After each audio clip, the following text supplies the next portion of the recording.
Em um sistema distribuído, sabemos que existem chamadas de procedimentos remotas, cujas quais partes do sistema é executado de um lado da rede e outras partes em outro lado da rede.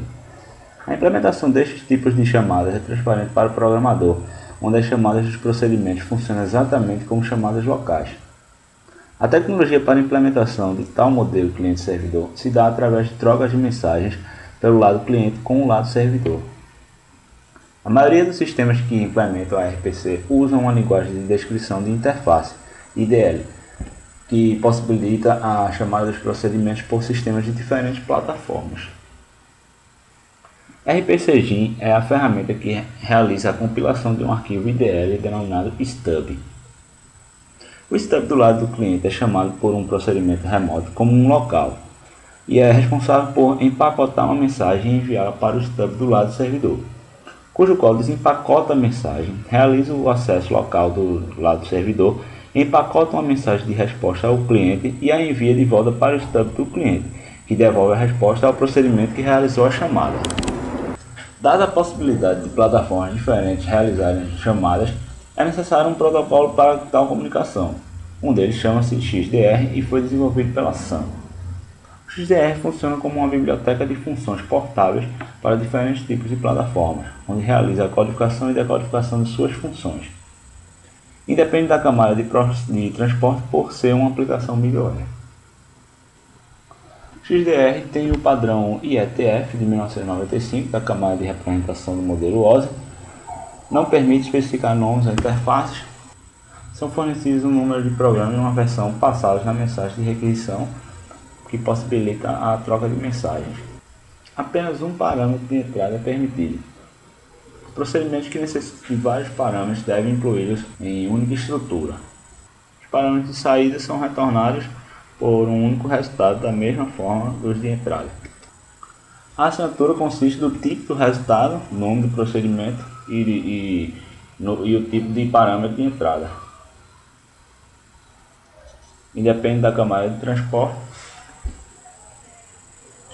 Aqui a gente pode ver no exemplo, no código, nós percebemos que o número do programa é uma sequência de 4 noves, o número da versão é 2, tá? O procedimento read recebe por parâmetro uma única estrutura com 3 componentes, tá? Referentes a um arquivo.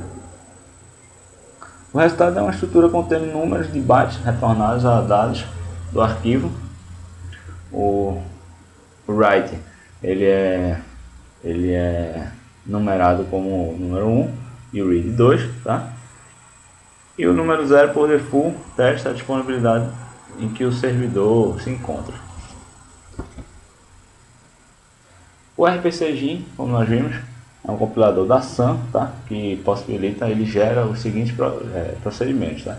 O stub no lado do cliente, o main, despachante e stub no lado do servidor, e o empacotamento e desempacotamento de XDR. Os dados são transferidos em unidades de 4 bytes, tá? E os números são transferidos na rede em ordem de bytes mais significativos. Aqui no exemplo nós temos uma mensagem a ser enviada, Smith, London, 1934. Então, primeiramente segue o tamanho da sequência da string, certo? Assim como a string dividida em 4 bytes. E o cardinal 1934 segue na ordem dos bytes mais significativos. No Java, a nossa classe deve implementar a interface serializable, certo? E no nosso código nós obtemos a instância do objeto, trabalhamos com ele. Na serialização, cria-se uma instância da classe ObjectOutputStream, invocando seu método writeObject, passando o objeto como argumento. Na deserialização, abre-se o fluxo com o ObjectInputStream e utiliza o método readObject para ler o objeto trabalhado. Aqui nós temos um exemplo da transferência de valores no Java, né? Quando nós trabalhamos com a interface serializable, o nome da classe é passado aqui juntamente com o número da versão, tá? No primeiro cabeçalho, certo? O número Na parte de baixo aqui nós temos o número de parâmetros, tá? Que a gente está trabalhando. E o tipo do nome das variáveis, tá? O número de variáveis e o tipo delas. E na de baixo nós temos aqui os valores, tá? Dos tipos das nossas variáveis, seguido de um cabeçalho. E os tipos de dados XDR nós temos estes, né? Os booleanos, os int, hyper, double, enumerações, estruturas, strings, arrays, tamanho fixo ou variados, uniões e dados opacos. E aí isso foi uma explicação do que é um XDR. Valeu!